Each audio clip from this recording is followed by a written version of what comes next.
ఈరోజైతే మనం stroke and classification of strokes and complete details about the strokes గురించి అయితే తెలుసుకుందాం. ఒకవేళ స్ట్రోక్ అనేది ఏ విధంగా వస్తుంది అండ్ ఒకవేళ స్ట్రోక్ వస్తే దానికి ఎలాంటి ట్రీట్మెంట్ తీసుకోవాలి అండ్ దాని యొక్క ఈటియాలజీ ఎలా ఉంటుంది, అంటే దేని ప్రకారంగా మనకు ఈ స్ట్రోక్ అనేది వస్తుందో కంప్లీట్గా ఈ వీడియోలో అయితే తెలుసుకుందాం. ఇప్పటి వరకు మీరు నా ఛానల్ని సబ్స్క్రైబ్ చేసుకోకపోతే సబ్స్క్రైబ్ చేసుకోండి. స్ట్రోక్ ఇక్కడ చూస్తున్నారు కదా మీరు, స్ట్రోక్. ఓకే, అసలు డెఫినేషన్ అంటే ఏంటో చూద్దాం. స్ట్రోక్ యొక్క definition: it is defined as rapid loss of functional capability of the brain cells. Okay, brain cells అనేది వాటి యొక్క ఫంక్షనల్ క్యాపబిలిటీని, అంటే వాటి యొక్క ఫంక్షన్ని లాస్ అవుతుంది.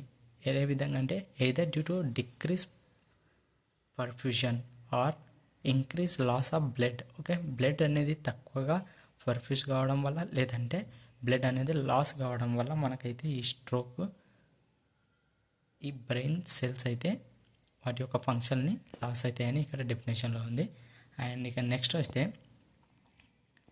చూడండి, stroke is the second leading killer disease and third most leading disease that cause death. Okay,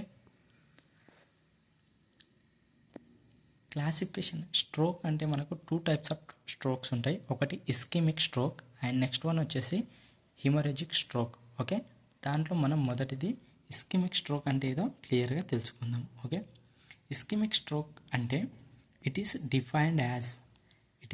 defined as loss of functional capability of the brain due to decreased supply of blood and oxygen. అంటే ఇక్కడ ఏముంది, మనకు stroke అంటే తెలుసు, ఇక brain యొక్క cells వాటి యొక్క ఫంక్షనల్ క్యాపబిలిటీని లాస్ అవుతాయి. ఓకే, ర్యాపిడ్గా లాస్ అవుతాయి.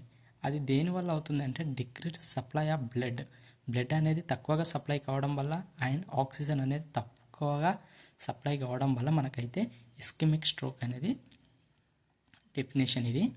అండ్ ఈటియాలజీ, ఇస్కెమిక్ స్ట్రోక్ దేనివల్ల వస్తుందనే ఈటియాలజీ చూడండి.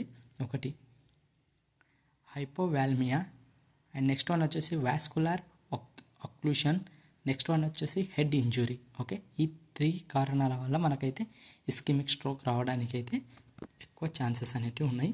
అండ్ నెక్స్ట్ వచ్చేస్తే మనకు ఇక్కడ చూడండి,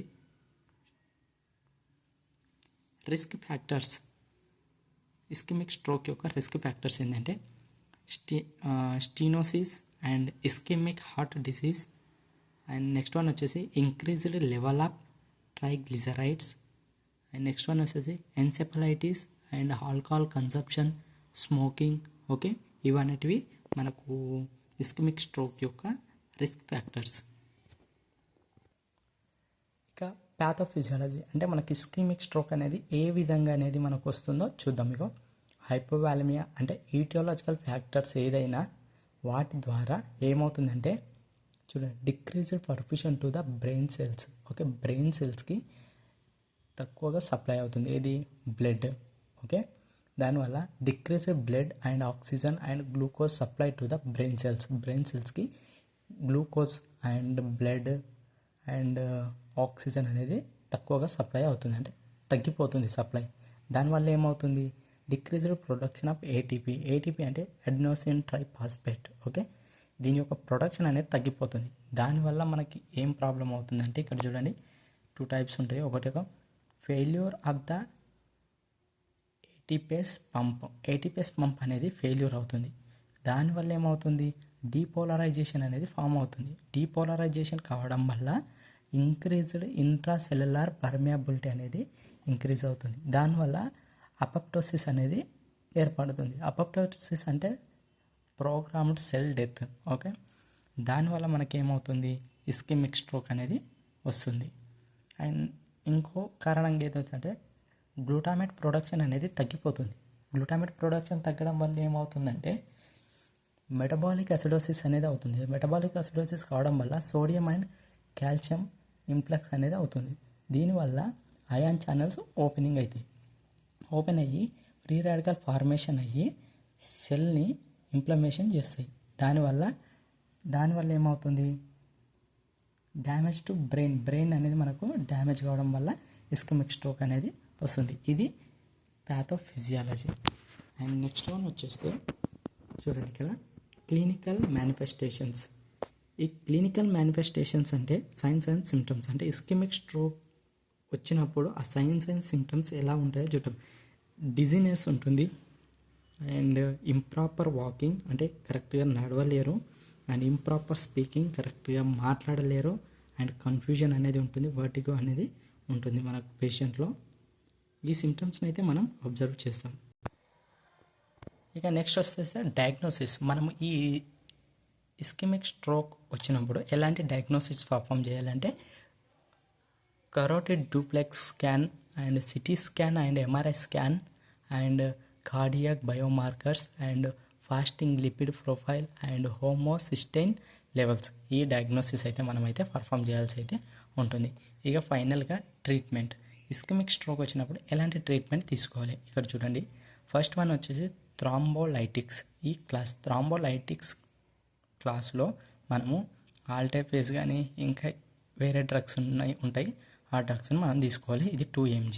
దాని యొక్క మెకానిజం ఆఫ్ యాక్షన్ ఎలా ఉంటుందంటే drugs will directly act by converting plasminogen to plasmin where it helps in the dissolving the clot. Okay, క్లాట్ని డిజాల్వ్ చేయడానికి ఇది ఉపయోగపడుతుంది డైరెక్ట్గా. ఓకే, ఇక నెక్స్ట్ క్లాస్ వచ్చేసి యాంటీప్లేట్లెట్స్. యాంటీప్లేట్లెట్స్ అంటే ఏంది? ఆస్పిరిన్ లేదంటే క్లోబిడోగ్రిల్, ఈ డ్రగ్స్ అయితే మనం తీసుకోవాల్సి ఉంటుంది. వీటి యొక్క యాక్షన్ ఎలా ఉంటుందంటే drugs will inhibit the aggregation of the platelet, అంటే గడ్డ కట్టకుండా మనకైతే ఇవి ఉపయోగపడతాయి. ఓకే, నెక్స్ట్ వన్ వచ్చేసి యాంటీకోగులెంట్స్. యాంటీకోగులెంట్స్ ఏం చేస్తాయంటే వార్ఫారిన్ డ్రగ్ లేదా డెబాగాట్రిన్ లేదా రివారోక్సబెన్, ఈ డ్రగ్స్ అనేటివి మనము యాంటీకోగులెంట్స్ క్లాస్ కిందకైతే వస్తాయి. ఈ డ్రగ్స్ అయితే తీసుకోవాల్సి ఉంటుంది ఇస్కెమిక్ స్ట్రోక్ వస్తే. ఈ డ్రగ్స్ అనేటివి వాటి యొక్క మెకానిజం ఆఫ్ యాక్షన్ బాడీలో ఎలా ఉంటుంది అంటే చూడండి, those drugs inhibits the action of clotting factors. Clotting ఫ్యాక్టర్స్ని ఇనిబిట్ చేస్తాయి, అంటే ఇక్కడ ఫ్యాక్టర్స్ని ఇనిబిట్ చేస్తాయి. ఓకే, యాంటీప్లేట్లెట్లు ఏమో అగ్రిగేట్ అంటే గడ్డ కట్టనీయకుండా మనకైతే సహాయపడతాయి. ఇక నెక్స్ట్ క్లాస్ వస్తే యాంటీ కన్వల్సెన్స్. డయాజెపం కానీ లోరాజెపం కానీ, ఓకే, ఈ డ్రగ్స్ అయితే మనం ప్రిపేర్ చేస్తాం. అండ్ యాంటీ పైరెటిక్ ఆర్ అనాల్జెసిక్ అంటే అసిటమినోఫెన్, ఈ డ్రగ్స్ని మనం యూజ్ చేస్తాం. బీటా బ్లాకర్స్ అంటే లాబెటలాల్, ఇస్మోలాల్, బిస్మోలాల్, ఈ డ్రగ్స్ని మనం అయితే యూజ్ చేస్తాం. ఏసీఈ ఇన్హిబిటర్స్ అంటే ఇసినోప్రిల్ అంటే లాబిప్రిల్, ఈ డ్రగ్స్ని మనము యూజ్ చేస్తాం. అండ్ కాల్షియం ఛానల్ బ్లాకర్స్ అంటే నికార్డిపిన్, ఈ డ్రగ్ యూజ్ చేస్తాము. వాసోడైలేటర్స్ సోడియం నైట్రోప్రసిడ్, ఈ డ్రగ్స్ని అయితే మనం అయితే ఈ ఇస్కెమిక్ స్ట్రోక్లో అయితే యూజ్ చేస్తాం. ఇది ఇస్కెమిక్ స్ట్రోక్ యొక్క కంప్లీట్ ఇన్ఫర్మేషన్.